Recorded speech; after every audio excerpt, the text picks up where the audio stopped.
1988 BCO खरक चिब्रै हापांनि बागै सामं ख्लायनाय रक बोथारजांनि सामं सित्रा तांनाय रक बाय ताकलायबाय थामथि चार बिसि ओंखा खरक चिब्रैनि बिसिङाव खरक सातंगो दुलाल देबनाथ बीरचंद्र स्कुल ग्राउन्डआव बोथारजांनि बरकनो CPIM पार्टी खरक ची थामनो सिमी मुइतो ख्लाय बराम रलायो तै खरकसा दुलाल देबनाथनो मुइतो ख्लाया आबनि बागैनो सांगरं सालो BJP पार्टीनि फासिंतै दुलाल देबनाथनि थैमनि सालनो मुइतो ख्लायजाखा बीरचंद्र बाजारो दुलाल देबनाथनि मांफ्लिओ खुम्बगै बराम रेवै खुलुमै मुइतो ख्लायजाखा तै आबनि यागुलो बीरचंद्रओ स्वच्छ भारत तांबो तांनोरुगै पान्दाबो छंचाजाखा पान्दाव थांगै मानजगैखा मन्त्री शुक्लाचरण नुवातिया तै BJP हास्ते कास्कु राजीव भट्टाचार्य সঞ্জীব রিয়াং জুদা আদং রক দুলাল দেবনাথের অপরাধ কি ছিল?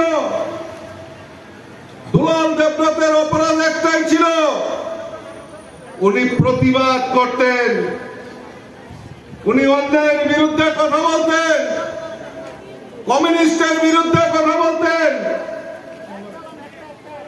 অন্যায়ের প্রতিবাদ করতে গিয়ে আজকে সেই দুলাল দেবনাথ নৃশংসতা আততায়ীদের দ্বারা নিহত হয়েছিলেন।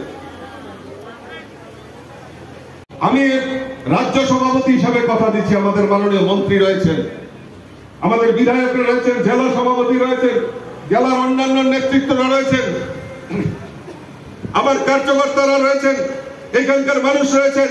আমি কথা দিয়ে যাচ্ছি, মন্ত্রী মহাশয় এখানে রয়েছেন। ওই কমিউনিস্টের শাসনে আমার এই ত্রিপুরা রাজ্যে সে কংগ্রেস হোক আর সে যেই দলের হোক প্রতিনিধি হোক, নৃশংসভাবে যারা হত্যা করেছে, আমি জেলা সভাপতিকে বলবো আপনি তালিকা তৈরি করুন, আমাকে দিন, আমি প্রয়োজনে মুখ্যমন্ত্রীর সঙ্গে সাক্ষাৎ করে ওই কেসগুলি যাতে রিওপেন করা হয় এবং দোষীরা যাতে সাব্যস্ত হয় তার ব্যবস্থা ভারতীয় জনতা পার্টির রাজ্য সভাপতি হিসেবে কথা দিচ্ছি। কাউকে রেহাই করা হবে না। যারাই এই দোষের সঙ্গে আমাদের নৃশংসভাবে এই ত্রিপুরা রাজ্যের মানুষদেরকে হত্যা করেছে তাদের ছেড়ে কথা বলবে না, সেটা ভারতীয় জনতা পার্টির সভাপতি হিসেবে কথা দিয়ে যাচ্ছে। বন্ধুগণ, কংগ্রেসীরা কোনো উত্তর দিতে পারবে না, শুধু ব্যক্তিগত রাজনৈতিক চরিত্রকে চরিতার্থ করার জন্য তারা সেই CPM এর লেজুর বৃত্তি করেছেন। বন্ধুগণ, আর ত্রিপুরা রাজ্যের মানুষ তাদের উচিত শিক্ষা দিতে পিছু পা হয়নি। সেই কংগ্রেসীদের আজকে সিঙ্গেল ডিজিট বানিয়ে আজকে ঘরে বসিয়ে দিয়েছে। সেই কংগ্রেসীরা এখন আর বাড়ি থেকে বেরোন না, রৌদ্রটা বেশি, শীতের সময় আসুক, ওই ঘরে বসে বসে ফেসবুকে নতুবা প্রেস মিটের মাধ্যমে BJP সরকারের বিরোধিতা করছে। কই একটাও তো CPM এর সরকারের বিরোধিতা করেন? 25টা বছর যে টানা এই রাজ্যের বুকে মানুষকে শোষণ করেছে, কই তাদের বিরুদ্ধে তো একটাও কথা বলে না, কথা বলার সাহস নেই। গরিব অংশের মানুষ হোক, শ্রমজীবী মানুষ হোক, কৃষক হোক, সমস্ত অংশের মানুষের জন্য এক যেভাবে পরিকল্পনা নিয়ে কাজ করছে, আমি দৃঢ় চিত্তে রাজ্য সভাপতি হিসেবে বলতে পারি আগামী কিছুদিনের মধ্যে আমাদের এই রাজ্যের গরিব অংশের দুঃখ মোচনের জন্য এই সরকার বদ্ধপরিকর। বন্ধুগণ, আমরা ইতিমধ্যে যা দেখেছি, আমাদের রাজ্যের সরকার আজকে সামাজিক ভাতা কেউ কল্পনা করতে পারে না। আজকে সামাজিক ভাতা গরিবদের কাছে 2000 টাকা, এটা সারা ভারতবর্ষের মধ্যে রেকর্ড। এই ত্রিপুরা রাজ্যের গরিব মানুষের কাছে 2000 টাকা করে সামাজিক ভাতা পৌঁছে দেওয়ার কাজ ভারতীয় জনতা পার্টি সরকার করেছে। আরো নতুন করে 30,000 আমাদের ভাতা দেওয়ার, এই পূজার পর থেকে আরো গরিবরা 30,000 নতুন ভাতা দেওয়ার কাজ আমাদের ভারতীয় জনতা পার্টি সরকার ইতিমধ্যে উদ্যোগ গ্রহণ করেছে। প্রায় 3.5 লক্ষ গরিব পরিবারের পাকা বাড়ি নির্মাণের ব্যবস্থা আমাদের ভারতীয় জনতা পার্টি সরকার করেছে। প্রত্যেক গরিবের বাড়িতে পাকা শৌচালয়ের ব্যবস্থা আমাদের ভারতীয় জনতা পার্টি সরকার করেছে। প্রধানমন্ত্রী উজ্জ্বলা জ্যোতি যোজনার মাধ্যমে বিনা পয়সায় LPG কানেকশনের ব্যবস্থা আমাদের ভারতীয় জনতা পার্টি সরকার করেছে। রেশন শপের মাধ্যমে 10টা নিত্য প্রয়োজনীয় জিনিস ক্রয় করার ব্যবস্থা আমাদের ভারতীয় জনতা পার্টি সরকার করেছে। গত কয়েকদিন আগে আমাদের মাননীয় মুখ্যমন্ত্রীর উদ্যোগে আজকে এই রেশন শপে সরষের তেল দেওয়ার আমাদের ভারতীয় জনতা পার্টি সরকার করেছে।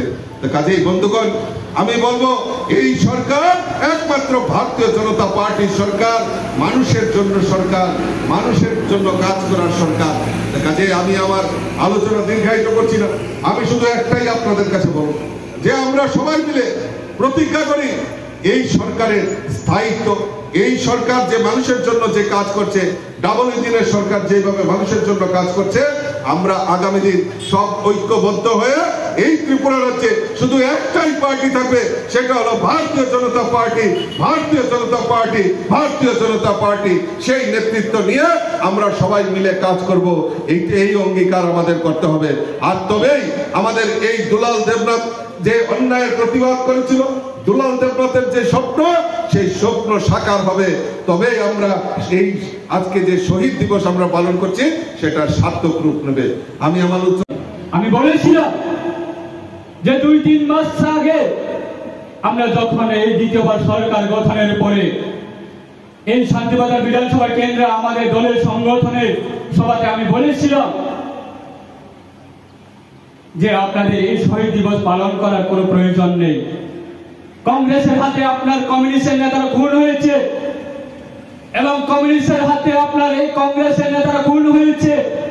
বিগত দিনে আপনারা শহীদ দিবস পালন করেছে, কিন্তু 2023 বিধানসভা নির্বাচনে এই ত্রিপুরার একটা সুশাসন সরকার, বিজেপি এবং আইপিএফ জোট সরকারকে আপনারা, সাধারণ মানুষ এই সরকারের প্রতি আস্থা রেখে, সাধারণ এই রাজ্যের নাগরিকরা আজকে এই সরকারের পক্ষ থেকে সাধারণ মৌলিক অধিকারগুলি পেয়ে যাচ্ছে।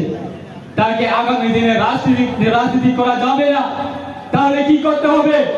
কংগ্রেস এবং সিপিআইএম জোট বাঁধতে হবে, জোট করতে হবে এই বিধানসভা নির্বাচনে, এই রাজ্যের মানুষকে বিভ্রান্ত করে যাতে বিজেপি এবং আইপিএফকে যাতে এই রাজ্য থেকে যাতে ক্ষমতা থেকে সরিয়ে দিতে পারে, সেই প্রলোভন, সেই ষড়যন্ত্র আগরতলা কিছু নেতা বসে বসে 2023 বিধানসভা নির্বাচনে নাকি বিজেপি এবং আইপিএফকে রোখানোর জন্য তারা জোট করেছে।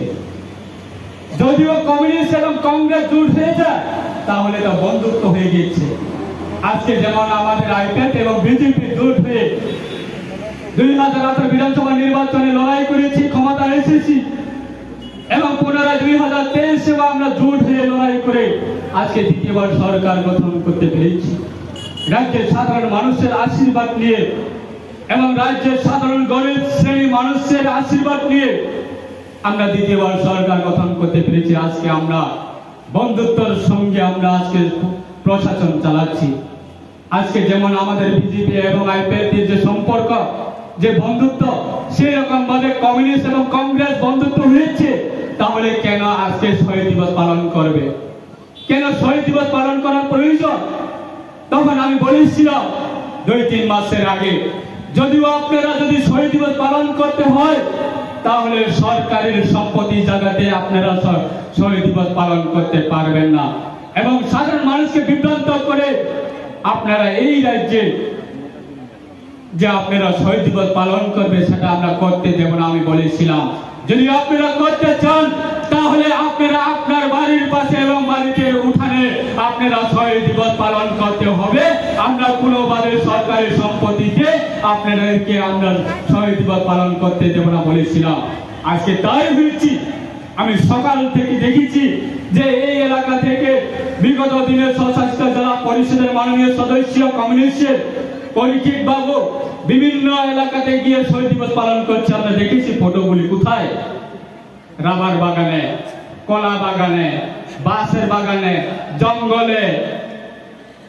তাই হবে আপনারা সেইগুলি যতক্ষণ পর্যন্ত আপনারা সেইগুলি নোংরামে রাজনীতি সারবে না ততক্ষণ পর্যন্ত এই রাজ্যের মানুষ আর পুনরায় আপনাদেরকে কোনোদিনে ক্ষমা করবে না, সেটা পরিষ্কার করে দিয়েছে এই রাজ্যের মানুষ। বন্ধুগণ,